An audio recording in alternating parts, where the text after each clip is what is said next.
Bonjour tout le monde. Allez, nouvelle vidéo ce matin puisque on a un nouvel événement qui est apparu encore une fois. On a les récits inédits qui ont commencé, hein, donc il y a enfin vers 8 heures, avec un nouveau héros, Médéa. Médéa, donc héros sombre, 995 de puissance, donc on est tout à fait dans les standards actuels, hein. Hier, on était à 996, 997 avec Hornfeld, je sais plus, 994. Donc non, donc Medea s'impose comme le héros avec le plus de puissance actuellement. Classe Ranger, bon, c'est pas dégueu. Le bonus famille cauchemar de l'Atlantide, donc pour un ou deux héros, donc 50 ou 75% de chance de conférer moins 10% de génération de mana pendant 3 tours à un ennemi. Donc l'ennemi qui aurait infligé donc des dégâts de CS à Medea. Et si la compétence spéciale de l'ennemi élimine Medea, à ce moment-là, donc la probabilité passe à 75 ou 100% de chance s'il y avait deux héros donc de la famille Cauchemar de l'Atlantide. Bonus famille partagé, le héros est associé à la famille de l'Atlantide, ok. Le héros reçoit le bonus d'une famille si dans une équipe comportant au moins un héros associé à la famille en question. Et le bonus, donc, qu'est-ce qu'il est? Donc 5, 10, 15, 20 ou 25% de défense en fonction du nombre de héros. Donc bon, bah, c'est toujours pas mal, hein, de récupérer un petit peu plus de défense, hein. 5% de défense pour Medea. 98 points de défense en supplément, ça fait 14, si je me trompe pas, un truc dans ce genre là. Donc c'est quand même très très fort, hein. On a également un passif, 50% de chance de réaliser l'action suivante, 80% de dégâts à tout le monde, et une hausse de génération de mana pour Medea, et uniquement pour Medea, de 19% pour 2 tours. Ce bonus de génération de mana n'est pas dégueu parce que, comme on sait, les héros donc, des Racine Nadi, donc la CS elle est soit rapide, soit moyen. Donc si le passif s'active lorsque vous êtes en mana rapide, d'un seul coup, pour le mana moyen, vous allez pouvoir récupérer, enfin gagner quelques tuiles pour pouvoir donc déclencher le mana, enfin la deuxième partie donc, de la CS qui serait en mana moyen plus rapidement.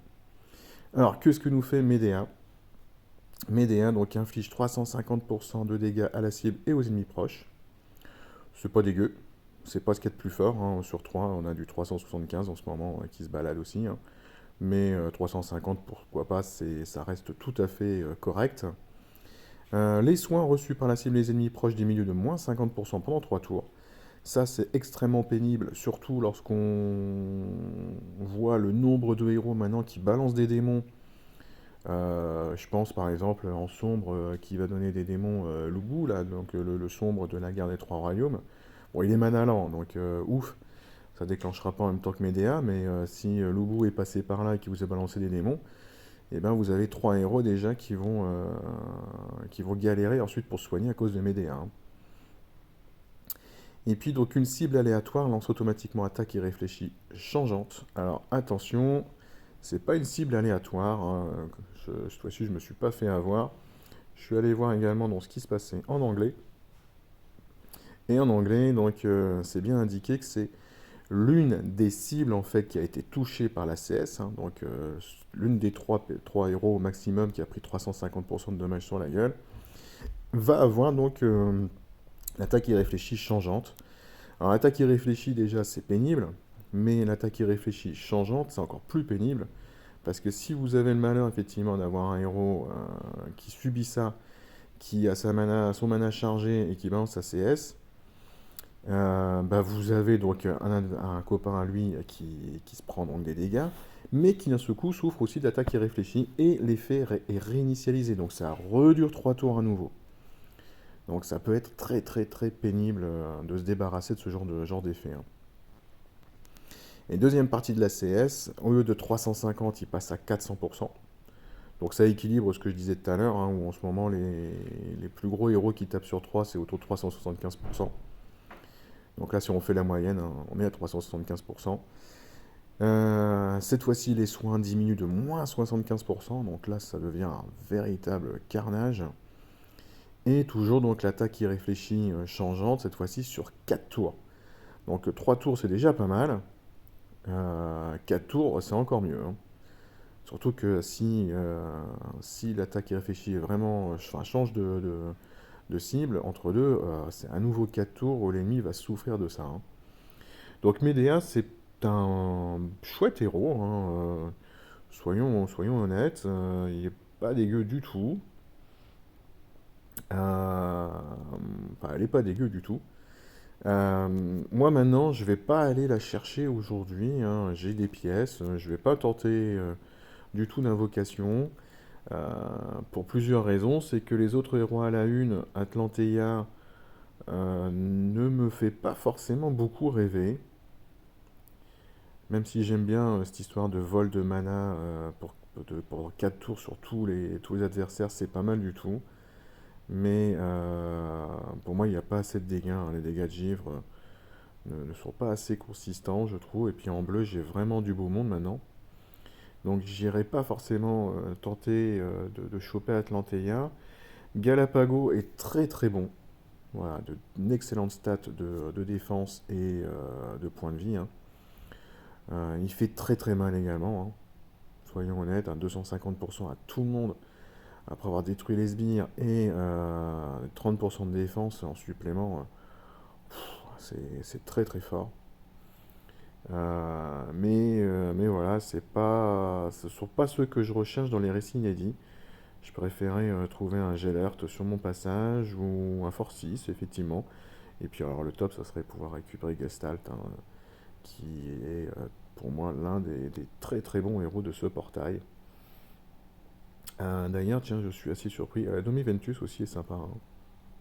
Moi j'aime pas mal, hein. 350% sur 3, 390 sur 3, avec les dégâts de brûlure en plus, et puis une baisse de défense des ennemis, c'est très sympa. Et moi j'ai chopé Seto, hein, quand il est apparu, très sympa. Je l'utilise encore énormément, hein. Très très bon. La salle me ferait pas. Franchement, ça serait pas dégueu, même si c'est pas le meilleur héros non plus du portail, hein. Thalassa, très très bien. Voilà, on est du même niveau que Hathor, hein. Donc je dirais pas non, mais voilà. Mais je préfère en fait attendre que on ait peut-être soit un Thalassa, soit un Domiventus, soit Gestalt qui soit à nouveau à la une pour pouvoir éventuellement faire des invocations dans ce portail-là pour le moment. Donc je garde toutes mes pièces. Je vais pas aller chercher une Médéa au risque de me choper quelque chose d'autre dans les héros à la une, hein. Bref, voilà donc pour une petite analyse de Médéa. Euh, Très très bon héros. Si vous l'attrapez, n'hésitez surtout pas à l'améliorer. Son seul petit défaut, je dirais, c'est que cette attaque irréfléchie changeante, c'est l'un des 3 héros qui a été ciblé par l'ACS juste avant. Vous ne choisirez pas qui va choper cette attaque irréfléchie. C'est peut-être le seul petit élément un peu pénible dans sa CS, c'est de ne pas pouvoir choisir lequel des 3 va être atteint de l'attaque irréfléchie. Bref, mais dans tous les cas, il y a une attaque irréfléchie pour 3 tours ou 4 tours, c'est déjà pas mal du tout, hein. Voilà, voilà. Bon, bah écoutez, je vous laisse. Bonne journée à tous. Bonne invocation pour ceux qui souhaitent en faire. Et puis, bonne GDA également. Moi, je me suis pas inscrit puisque j'ai pas mal de petites choses à régler à côté de ça. Donc, j'ai pas voulu m'inscrire à nouveau sur cette GDA ruée. Mais je pense que je reviendrai très certainement soit ce week-end, soit la semaine prochaine. Allez, ciao, ciao.